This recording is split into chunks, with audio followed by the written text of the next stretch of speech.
Olá, bem-vindos à nossa exploração de hoje. A gente vai mergulhar em algumas ideias bem provocativas do livro Ciência Sem Dogmas. O autor é Rupert Sheldrake, um biólogo, com formação de peso, Cambridge, Harvard. Exatamente. E a nossa ideia aqui é investigar como ele desafia certas bases da ciência moderna, sabe? Principalmente essa visão muito materialista do mundo. Ele argumenta que a ciência como qualquer sistema, pode ter seus dogmas, coisas que a gente não para questionar. É uma perspectiva, bem interessante. O Sheldrake vem da biologia do desenvolvimento, do estudo de comportamento animal, e ele começa a sugerir que talvez alguns fenômenos, tipo como os organismos se formam, como a memória funciona, até a consciência, talvez eles não sejam totalmente explicáveis só pela física e química que a gente conhece hoje. Ele basicamente nos convida a pensar: será que a ciência atual está pegando toda a realidade? Ou só uma parte dela? Ok, vamos lá. Vamos tentar abrir isso um pouco. Um dogma que ele ataca de frente é essa ideia de que a mente é só, atividade cerebral, que tá tudo confinado aqui dentro do crânio. O que, se a gente parar pra pensar, é meio esquisito, né? Porque a nossa experiência direta é de ver um mundo lá fora. Não parece que tá tudo dentro da cabeça. Sim, sim. E ele vai atrás de fenômenos que parecem fugir dessa caixinha. Por exemplo, aquela sensação que muita gente relata de estar sendo observado, mesmo sem ver quem tá olhando. Tem pesquisas que ele cita, algumas até com um circuito fechado de TV, onde a pessoa não sabia se estava ou não sendo vigiada. E os resultados sugeriram que as pessoas acertavam acima do acaso quando alguém estava realmente olhando para elas na tela. Isso, para ele, levanta a hipótese de que talvez a atenção ou a mente possa se estender para além do cérebro físico. Nossa, isso começa a ficar bem interessante. E a memória? Como fica? Porque a visão padrão é que ela está guardada fisicamente no cérebro, né? Os tais engramas. Exato. Mas aí, Sheldrake traz uns desafios para essa ideia. Ele lembra dos experimentos do Lashley, lá atrás. Ah, sim, que procurou esses engramas no cérebro dos ratos e não achou. Pelo menos não de forma localizada. Tipo, a memória X está aqui. Parecia mais distribuído. Entendi. E tem outro exemplo que ele usa que é fascinante. A metamorfose dos insetos. Borboletas que parecem lembrar de coisas que aprenderam quando eram lagartas. Mesmo depois de o sistema nervoso ter sido basicamente dissolvido e reconstruído, como assim? Pois é. Se a memória fosse só um traço físico, guardado num lugar específico do cérebro da lagarta, como ela sobreviveria a essa transformação toda? É um bom ponto. Tá, então qual é a alternativa que ele propõe para a memória, se não está armazenada fisicamente? Aí que entra a ideia central dele, a ressonância mórfica. É um conceito um pouco diferente. A proposta é que a gente não guarda as memórias como arquivos. A gente, na verdade, as acessa do nosso próprio passado. Acessa como? Por um tipo de sintonia, uma ressonância com os nossos estados anteriores que foram semelhantes. Pensa como sintonizar uma estação de rádio, mas a estação é o seu eu do passado naquele momento. Então a memória seria não local? Uma conexão pelo tempo? Exatamente.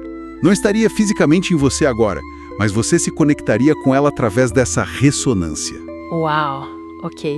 Isso, claro, abre a porta para discutir outras coisas que a ciência mais tradicional torce o nariz, né? Tipo telepatia. Com certeza.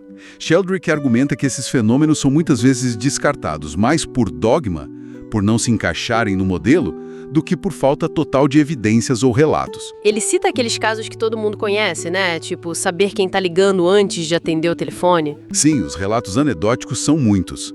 Mas ele também aponta para alguns estudos experimentais. Tem aquele caso famoso do cachorro JT. Ah, eu lembro de ter ouvido falar. O cachorro que parecia saber quando a dona estava voltando para casa. Isso. Os experimentos filmados mostravam o cão indo para a janela esperar.